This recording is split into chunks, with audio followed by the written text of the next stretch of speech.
Hello, guys.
Good morning.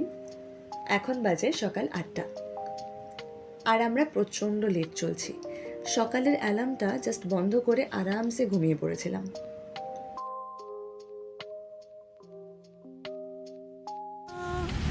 Hello hello, high high. কি ছোট তুমি, কি ছোট, আমার তো হাতের সাইজের তুমি।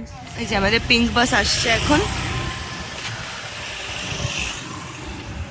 তবে তো কোথা দিয়ে? দরজা কোন দিক দিয়ে? এদিক দিয়ে হয় দরজা। ডেস্টিনেশন ফেমাস টুরিস্ট অ্যাট্রাকশন বানা হিলস। এখানে সবাই প্রচণ্ড পাঞ্চুয়াল, একদম পারফেক্ট টাইমে এসে গেছে বাস। আসার আগে আমাদের মধ্যে হোয়াটসঅ্যাপ কমিউনিকেশন হয়েছিল, যেখানে আমার সাথে বাসের ডিটেলস, নাম্বার সব কিছু শেয়ার করা হয়। বানা হিলসের জন্য আমরা বুকিং করেছিলাম ক্লুক থেকে। ভীষণ ইজি প্রসেস। অ্যাপে গিয়ে জাস্ট লোকেশন দিয়ে সার্চ করলে কিন্তু পেয়ে যাবে অনেক প্যাকেজের অপশনস। আমাদের দুজনের বানা হিলসের trip including lunch, pick up, drop আমাদের পড়েছিল 9,594। বুকিং টাইমে হোটেল ডিটেলস দিলেই হোটেলের সামনে থেকে পিক অ্যান্ড ড্রপের অপশন থাকবে, আর যেটা একটু দূরে ওরা দেখিয়ে দেবে যে নিয়ারেস্ট পিক আপ পয়েন্ট কোনটা। BC, okay, and I see most of you today come from India, so you can call me Chai. You know Chai? Yes. Yeah, Chai means tea in Indian, okay? Yes. And how are you today? Well, very well. Sleepy, huh? A bit. শহর থেকে বেরোনোর পরে রাস্তাটা ভীষণ সুন্দর। যেহেতু আমাদের প্ল্যানে ভিয়েতনামের বিভিন্ন দিকের ডেস্টিনেশন ইনক্লুডেড, কোনো পার্টিকুলার জায়গার হিসেবে বা পার্টিকুলার জায়গার ওয়েদার হিসেবে আমরা প্ল্যানিংটা করিনি। তো আমরা আগে থেকেই জানতাম যে কোথাও না কোথাও আমরা বৃষ্টি তো ডেফিনেটলি পাবো। যেমন সেপ্টেম্বর থেকে ডিসেম্বর দানাঙে রেনি সিজন, তাই আমরা কালকেও বৃষ্টি পেয়েছি, আজকেও বৃষ্টি পেয়েছি।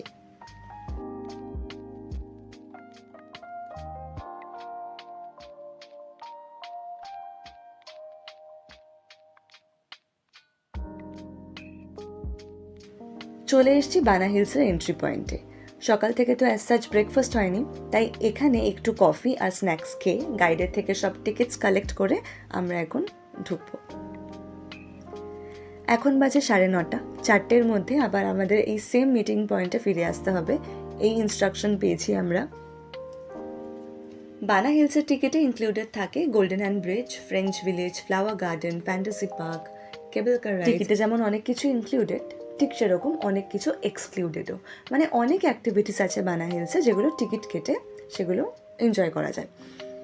যেমন এখানে রোলার কোস্টার রাইড আছে, যেটার পার হেড টিকিটের প্রাইস হচ্ছে 70,000 VND, মানে ইন্ডিয়ান কারেন্সিতে দেখলে সেটা হচ্ছে অ্যারাউন্ড 240 রুপিস। এছাড়া এখানে ওয়াইন সেলার আছে, ওয়াইন সেলারে অনেক রকম প্যাকেজ আছে।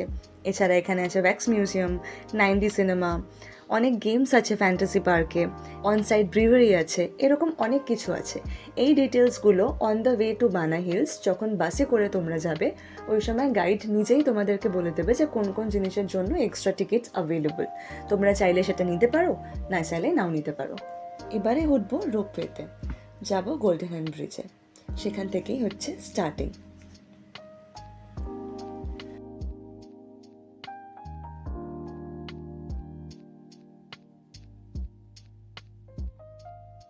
রোপওয়ে থেকে ক্লিয়ার স্কাইতে আশেপাশটা প্রচণ্ড সুন্দর লাগে দেখতে। আমরাও পাচ্ছি ভিউজগুলো, কিন্তু অতটা ক্লিয়ার নয়।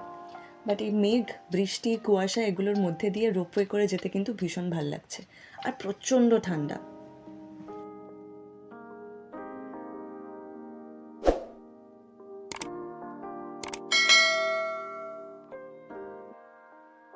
Flower garden. And the Gautam Buddha statue over here. Okay, so Buddha spend time on these places. Okay, Golden Bridge, Flower garden, and Gautam Buddha. And the wine cellar. You have the wine cellar ticket, right? The wine cellar is number 12 right here. Okay. It's near. Don't forget the wine cellar. Okay. Where is the restaurant? Restaurant, Maharata restaurant. Let's go up to the French, and this is the French bridge over here. Okay, and the restaurant you're gonna have is the Maharata restaurant, number 29 over here. Maharata restaurant. Here. Yeah, on the. এগুলো হলো golden hand ব্রিজের clear স্কাইতে তোলা ছবি। এবার দেখাই এই ওয়েদারে আমাদের এক্সপিরিয়েন্স। As it's raining.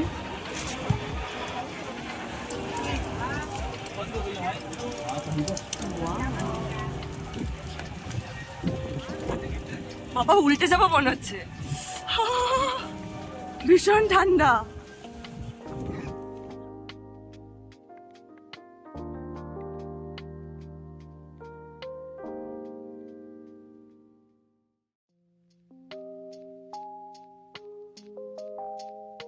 একটু পরিষ্কার হয়েছে, গোল্ডেন হ্যান্ড অল্প একটু দেখা যাচ্ছে।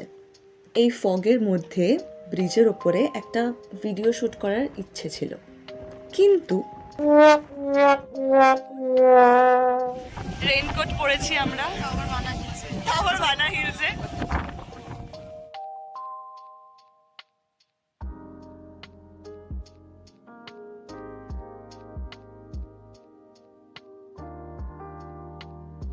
যাই হয়ে যাক না কেন, ছবি তোলা জাস্ট ম্যান্ডেটরি।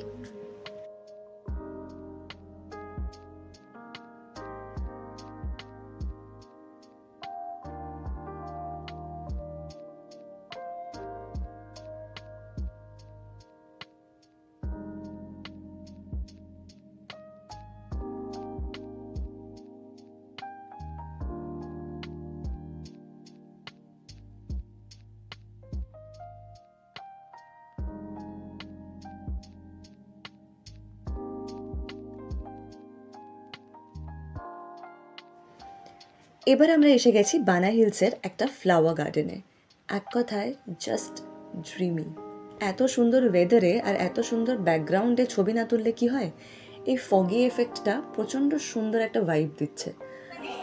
একটু বিটিএস শুট করাটা খুব দরকার, সিচুয়েশনটা দেখানো উচিত। এই হচ্ছে সিচুয়েশন, পুরো ফগি বাট ড্রিমি। আমি কুলি হয়ে গেছি, কুলি। তো এখানেও ভালো ভালো কিছু ছবি তুলে এখন আমরা যাচ্ছি ওয়াইন সেলারে। এই ওয়াইন সেলারটা 1923-তে ফ্রেঞ্চ কলোনিয়াল অ্যাডমিনিস্ট্রেশন বানিয়েছিল চুয়া মাউন্টেনের ভেতরে। এটা অরিজিনালি ইম্পোর্টেড ওয়াইন স্টোর করার জায়গা ছিল। ওয়াইন সেলারের এন্ট্রি টিকিট কিন্তু বানা হিলসের মেইন টিকিটের সাথে কানেক্টেড নয়, এটার জন্য সেপারেট টিকিটস নেওয়া যায়। এর ডিফারেন্ট প্যাকেজেস আছে, যেমন silver package, golden package, platinum package. সেই যখন ফ্রেঞ্চরা এখানে থাকতো তখন ওরা পাহাড় কেটে কেটে ভিতরে ভিতরে এরকম ওয়াইন স্টোর করার জন্য ওদের কোল্ড প্লেস দরকার ছিল, ওয়াইন স্টোর করার জন্য লাগে ওটা করতে। তো এরকম ওই ব্যারেলগুলোর মধ্যে ওরা এটা করতো, ফার্মেন্টেশনটা করতো, করে এখানে রাখতো। ওরা বললো না গাইড, হ্যাঁ হ্যাঁ হ্যাঁ হ্যাঁ, এখানে পার্টিকুলারলি ওরা সব ডিস্ট্রয় করে দিয়েছে ফ্রেঞ্চ লোকজনের সব কিছু। বাট এটা ওরা রেখেছে কেন কি, এটা ওরা ডিস্ট্রয় করলে এটা পাহাড় কেটে ভিতরে করা, তো পাহাড় destroy করতে হবে। তাই জন্য এরকম ভাবে এটা এখনো রয়েছে, এক্সিস্ট করছে।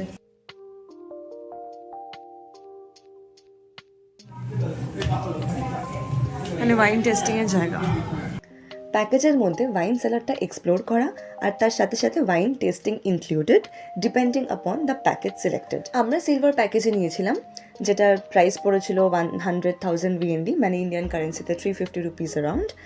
তো ওয়াইন টেস্ট করে ওয়াইন সেলারটাকে পুরোটা ঘুরে তারপরে আমরা আবার চলে এসেছি গার্ডেনে। ওয়েদারটা যেন আরও সুন্দর হয়ে গেছে।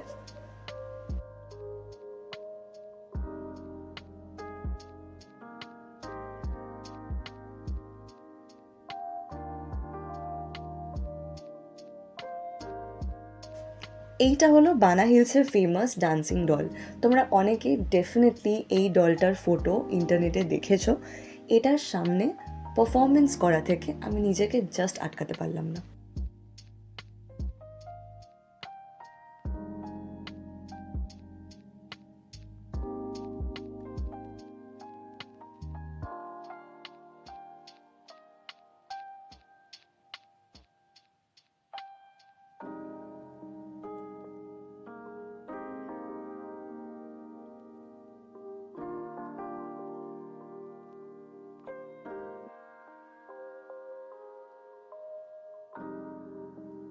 এখন অলমোস্ট 1:30 বাজে। Now it's time to go for lunch. অনেক ঘুরলাম, অনেক কিছু দেখলাম, এবার প্রচণ্ড খিদে পেয়েছে। বানা হিলসের সব রকম কুইজিনই মোটামুটি আছে, বিভিন্ন দেশের খাবার এখানে আছে। ইন্ডিয়ানদের জন্য ভারত বলে একটা সেপারেট ফুড কোর্টই আছে।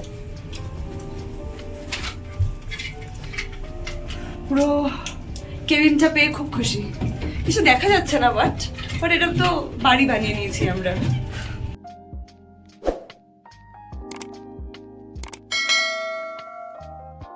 তো প্রচণ্ড ভালো লাগছে এটা ভেবে যে ফাইনালি আমরা ইন্ডিয়ান খাবার খাবো। মনের মতো খাবার পেয়েছি।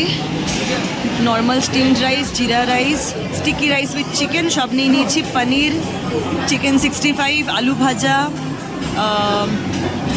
মাছের একটা আইটেম, ফুলকপির একটা আইটেম সব নিয়ে নিয়েছি। এরপর ডেজার্ট নেব। হয়ে গেছে আমাদের খাবার দাবার। একবার জাস্ট এখন ফাঁকা হয়েছে, তো এখন একবার জাস্ট ঘুরিয়ে দিই যে কী কী ছিল। ওইখানটা হচ্ছে ড্রিঙ্ক কাউন্টার, ওইখানে চা, কফি, আরও সব কোক অ্যান্ড অল সব কিছু ছিল। সব ফাঁকা হয়ে গেছে। এখানে ছিল ভাত, নুডলস, ডাল, মাছ,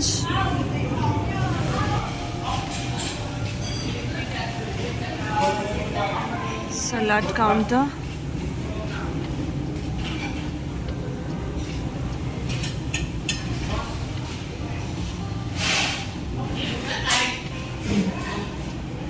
আমার ফেভারিট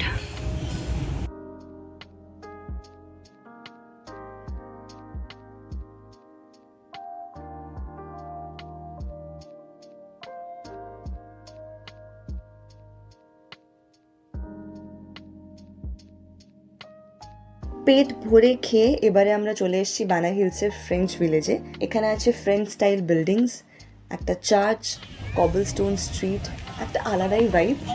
মনে হচ্ছে শীতের সকালে একদম সকালবেলা উঠে একটা ফ্রেঞ্চ কলোনির মধ্যে দিয়ে যাচ্ছি।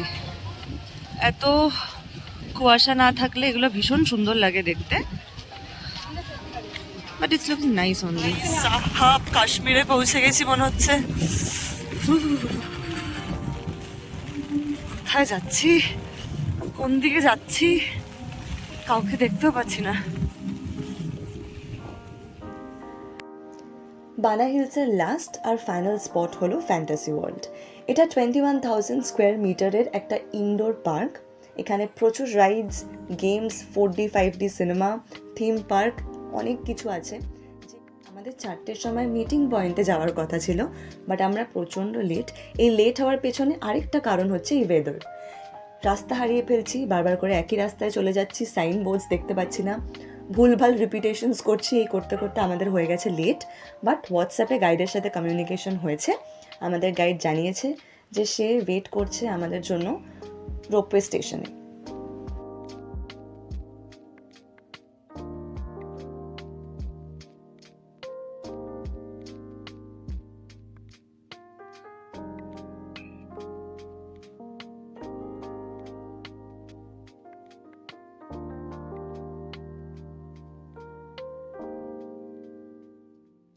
উঠে গেছি বাসে। এবার আমাদের বানা হিলস থেকে আবার দানাঙে ফেরার পালা। বৃষ্টি হয়েই যাচ্ছে, তো যারা এই সুন্দর ড্রিমি বৃষ্টির ওয়েদারে আসতে চাও তারা তো এই সময় প্ল্যানিং করতেই পারো। বাট যারা ক্লিয়ার স্কাইতে আসতে চাও, ক্লিয়ার ভিউজ পেতে চাও, তাদের জন্য বেস্ট টাইম হচ্ছে মার্চ থেকে অগস্ট। সকালবেলা যেরকম হোটেলের সামনে থেকে আমাদের পিক করেছিল, এখন সন্ধ্যাবেলাতে আমাদের ওরা একদম হোটেলের সামনে ড্রপ করে দেবে। হোটেলে গিয়ে চেঞ্জ করে আমরা আবার বেরোবো এখন সামনের লোকাল এরিয়াটাকে এক্সপ্লোর করতে। চেঞ্জ করে বেরোনোর জন্য রেডি।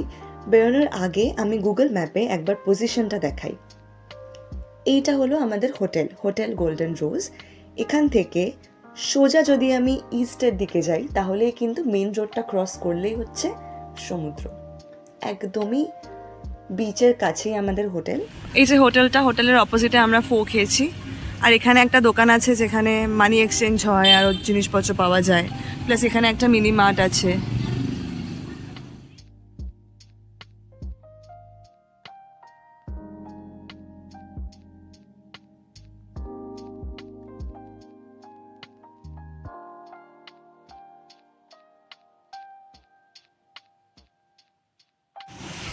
আমরা এখন হেঁটে হেঁটে বিচে যাচ্ছি।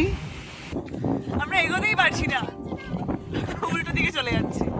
ওই সামনেই সমুদ্র, ওই জন্য হাওয়াটা আরো যেন বেড়ে গেল। যতটা না এগোলাম ততটা পিছিয়ে গেলাম। এই যে দেখে প্রচুর হাওয়া দিচ্ছে আর আমরা উড়ে যাচ্ছি। আমরা অনেক কষ্ট করে সমুদ্রের ধারে পৌঁছালাম, অলমোস্ট উড়ে যাচ্ছিলাম, উড়তে উড়তে চলে এসেছি।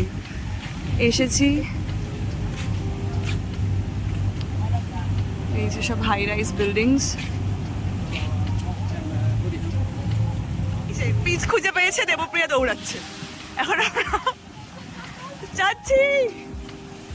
ওয়াও, ফাইনালি আমরা চলে এসেছি মিখে বিচে। ওটা Danang beach. Danang beach is the local name, he said. ওই টি বললো না, দানাং বিচ দ্য লোকাল নাম, আর এমনি হচ্ছে মিখে। বাবা প্রচুর ঢেউ ভাই।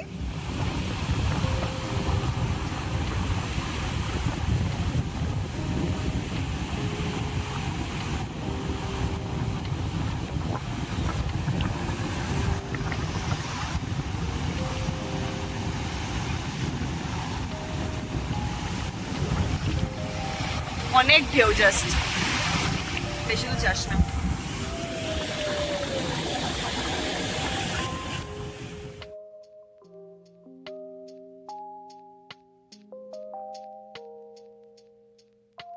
অসাধারণ লাগছিল। একে একদম ফাঁকা বিচ, কোনো মানুষ নেই, একদিকে সমুদ্র আর পেছনে হাই রাইজ বিল্ডিংস। কালকে সকালে আবার চেক আউট করার আগে সানরাইজের টাইমে বিচে ডেফিনেটলি আসবো। বেশ কিছুক্ষণ বিচে বসে এখন আমরা যাব হচ্ছে এখানকার লোকাল মার্কেটে যাওয়ার জন্য আমরা গ্র্যাব বুক করে নিয়েছি। এখান থেকে গাড়িতে 5 মিনিটসের ডিস্টেন্স।